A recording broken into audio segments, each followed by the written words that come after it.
Tony DeCopel is in Fajardo, Puerto Rico. Tony, Irma ravaged Puerto Rico, even though the eye of the storm roared some 30 miles offshore. What more can you tell us about the conditions there?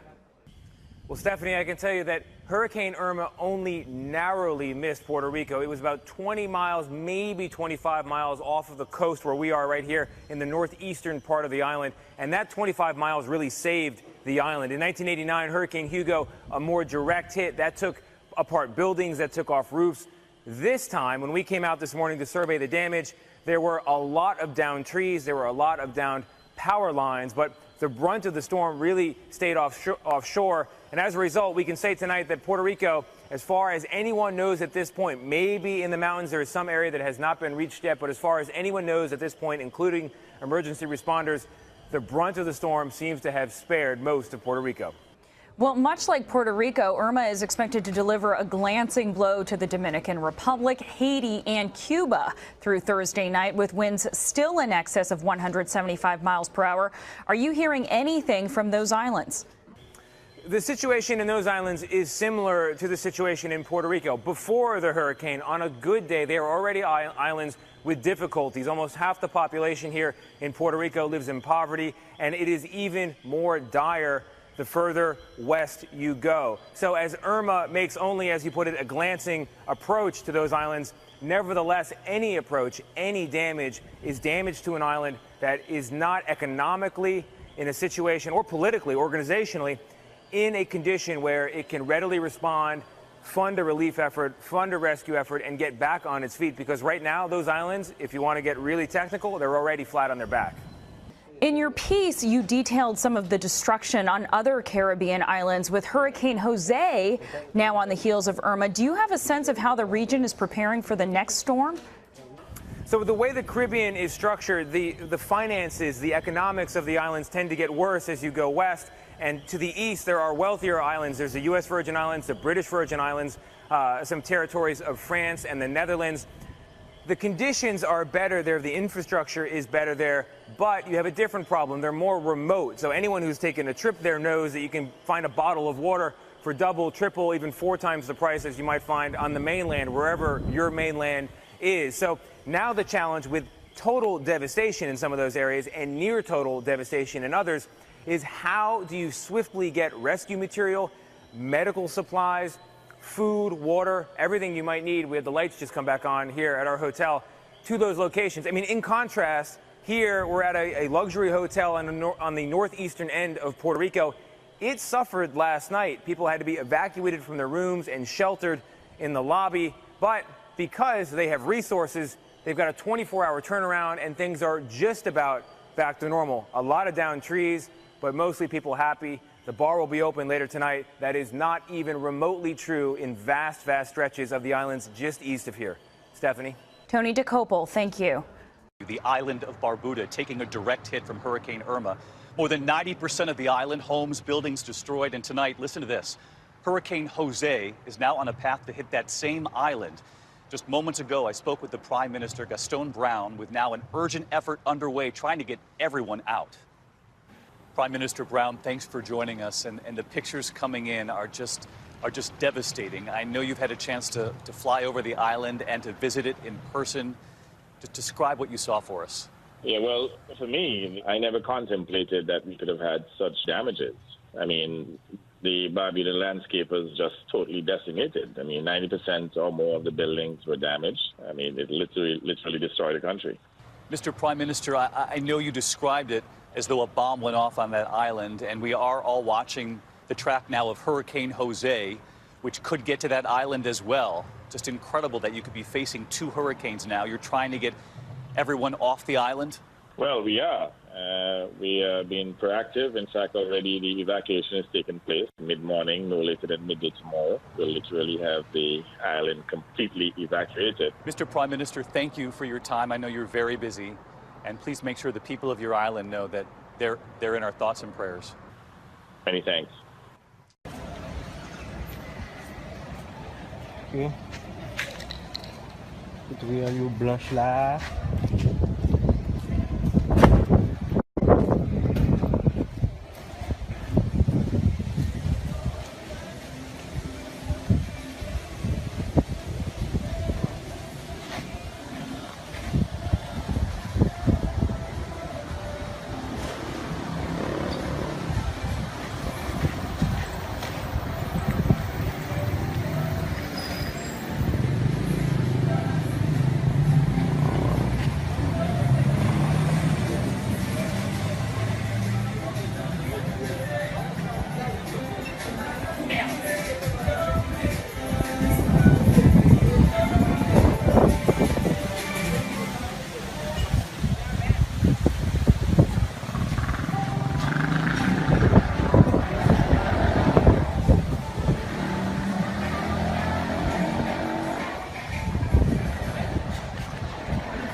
aller sur le boulevard là pour nous voir qui gens mouvement là mais qui gens flux qui gens reflux et tout.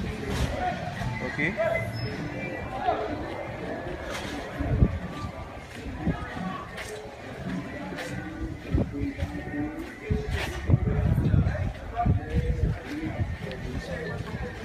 Ok, size by get up at Avalanche. Pas dire qui gros mais bois ça pas assez solide. C'est qu'un bé comme ça. Mais on juste descendre là. Pourquoi il y a une grande chose, je connais.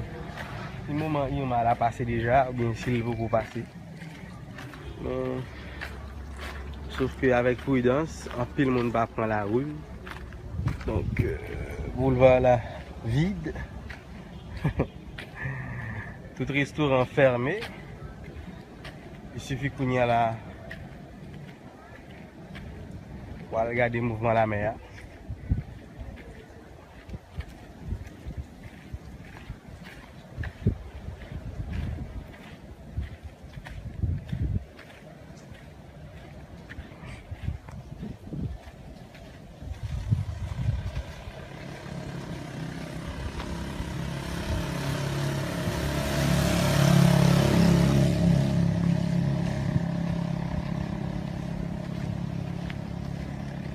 Nous ne pouvons pas gros vent, nous pouvons pas gros vent qui souffle. Surtout, nous dans la côte là, nous pensons que le vent est supposé siffler dans une dimension côté que il est capable de provoquer peur. Nous ne pouvons vraiment voir ça. C'est comme si les après-midi, on a marché sur le boulevard là, il y a un petit vent ça.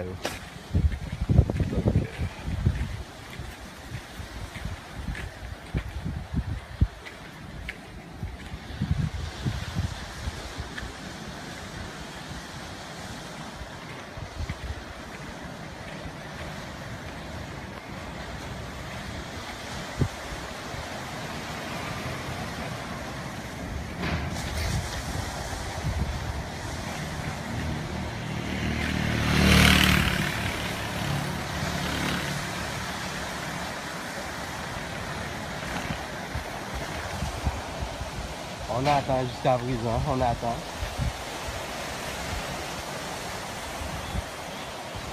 Dans ce moment-là, tout restaurant fermé, avec un pile barrage. Vous ne pouvez pas gagner rien pour affronter le matin sur le boulevard. On se boulevard Kounia, vous ne pouvez pas gagner rien pour nous préparer, nous sommes vigilants, nous avons conseillé des PCO, nous avons conseillé l'autorité locale, conseillé la mairie, mais au cap, s'il vous plaît, pas gagner rien. Napton et boulevard là, nous préparer. Ouais, comme c'est moi habituellement, et vont activer presque pareil les après-midi. Bon, pour qu'on y a, nous avons quasiment même quantité pour nous toujours habitués dans le cap, avec une quantité de la pluie pour le mois de novembre par exemple. Ça nous habitué. Pour qu'on ait pas gagné qui est inhabituel, nous vivons là qu'on y a au cap. Mais en même temps, nous avons une préparation qui est faite pour Irma qui a venu. Donc tout le monde qui est dans les métages là, c'est juste qu'il est préparé, il est créatif, dans les métages des PCO, dans les métages de la mairie, et puis nous accompagnons là. Est-ce que il était quelques heures encore pour nous travailler faire Irma dans le département? Bon, même si on pas ouais effet, mais pour le moment, le fait que DPC baille alerte rouge là, donc tout le monde est en alerte rouge maximale jusqu'à ce que l'autorité dit alerte la lever. Même si ouais, même si pas ouais, n'a pas été suivre conseiller autorité qui était dans l'alerte rouge, qui est là dans l'alerte rouge. D'accord, merci docteur.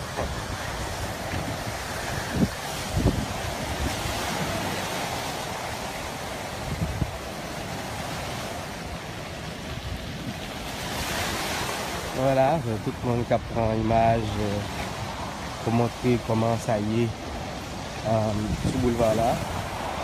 Et moi-même tout avec caméra et tout, avec téléphone moi, je fais nos vivre événements live sur le boulevard ici. Normalement, nous plus la mer en pigeon et mouvement de vie. Par contre, c'est forte intempérie qui permet ça. Mais jusqu'à présent, on attend. On attend jusqu'à présent.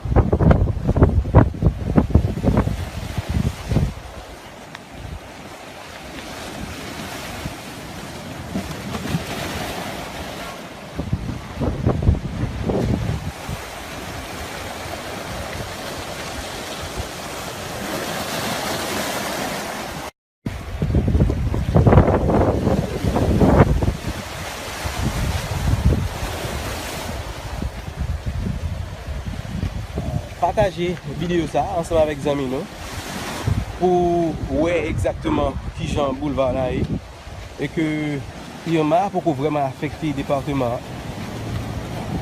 Mais tout le monde était vigilant tant que dirigeant ont annoncé ça. Nous sommes vigilants, nous attendons et avec un pile préparation personnelle que nous avons déjà fait la caille nous avec l'environnement nous. Donc c'est comme ça. Si il y a un éventuel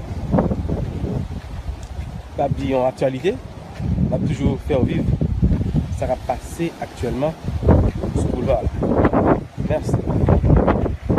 Right now on the phone, I've got Key West, Florida Chief of Police Donald Lee Jr. He joins me now.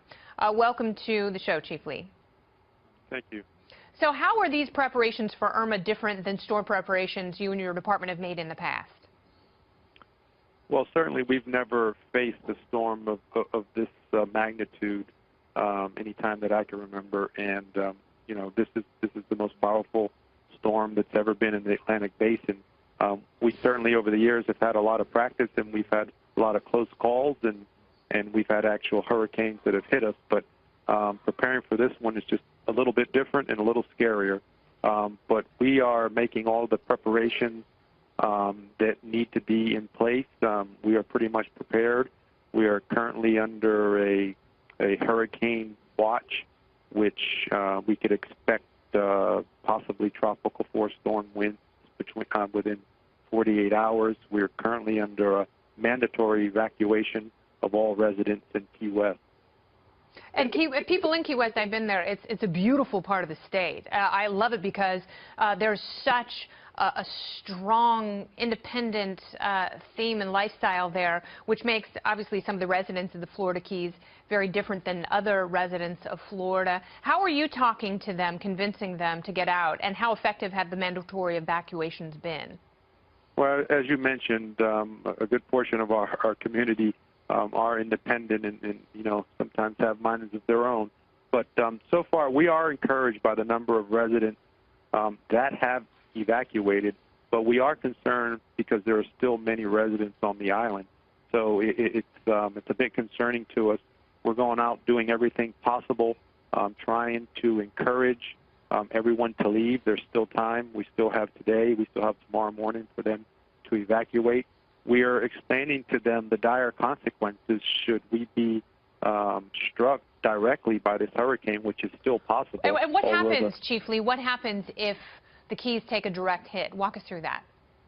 Well, if we take a direct hit, it's going to be devastating to us. It's going to have catastrophic consequences to this island. I mean, there's going to be tremendous storm surge and in wind, and it's just going to be catastrophic, like nothing this island has ever experienced. And we're trying to tell the residents that are still here that they stay at their own risk, because as of tomorrow at 7 a.m., there are no hospitals open in all of Monroe County. So we're not going to be able to put first responders at risk to come rescue them and without having, you know, any medical facilities or any ability to air evacuate first responders out. So we're trying to explain to them, those folks that are still left behind, some of the life and death consequences of their decision not to evacuate. But there's still time. We have buses that are evacuating people on the street right now around town and taking them to shelters in Miami. Very good. So there you have it. They are awesome. They are not immortal. You have your hands full. I'll let you get back to it. Thank you so much, Chief Lee.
can you tell us about the conditions there?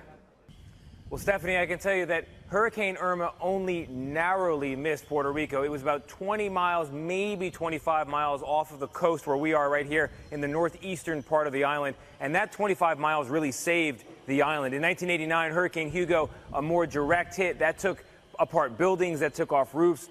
This time, when we came out this morning to survey the damage, there were a lot of downed trees. There were